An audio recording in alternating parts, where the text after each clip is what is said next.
Sa isang pagsusuri, lumilitaw na siyang may pinakamalaking budget insertion Ba? sa DPWH. Itong 2026? Oo. 1.1 billion. Ba, jackpot. Oo. Baka naman, di niya alam yan. Baka naman ipinasok lang yan. Isabela 6 District ito. Oho. Malimawa yung kay OGD. From 1.1, naging 3.7, Jen. Nako. Billion. So, ang naging insertions daw sa kabuuan, 2.6, 2.68. nako. Ibig sabihin, ang pinopost lang ni Secretary Dizon, 1.1. Billion. Pagdating sa House, naging 3.7.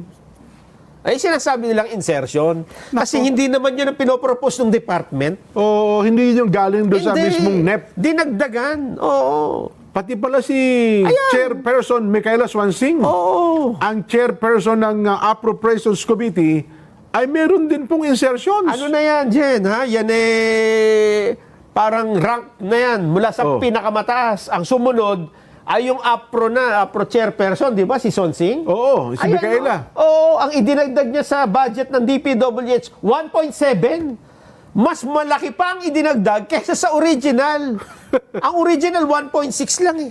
Baka naman napakalaki ng mga proyekto niya doon sa kanyang ano. Itong pinapakita nating graph na ito, APCIJ ito. Base sa kanilang nakuhang listahan. At yung kanyang nanay ng APRO, Swansing din. Swansing, yes, Talaga yes, naman, Sultan Kudarat. Kung di Orga Kamalyan, baka nanay niya po ito eh. Ayun nga, Sultan Kudarat, oh. Sultan Kudarat. Kasi dati ang sa distrito nitong si Micaela, tatay niya yan eh.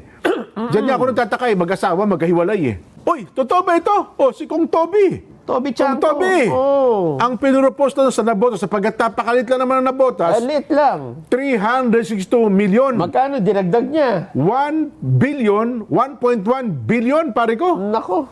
Saan pa ilalagay ni Kong Toby yung proyekto sa Nabotas? Ano yan? Pagpapatayo ng ano, yung malaking, ang tagatin nito? Hindi, ano yan? Bulungan? Yung nasisira kasi yung ano dyan. Oo nga pala, yung dike, no? Yung dike. Siguro nga. Yung seawall, di ba? Di ba, pero teka lang, di ba tinututulan ni Kong Toby rin yung mga insertions na yan? mga ganyan? Hindi. Surigao del Sur, 1st District Representative, Romeo Momo, 2 billion na, sir. Ang inyo pong budget dyan, 2.7. Ang laki na eh. Hindi pa kayo natuwa? Ginawa nyo pang 3.2 billion? Oo. Nagdagdag pa po kayo ng 470 million?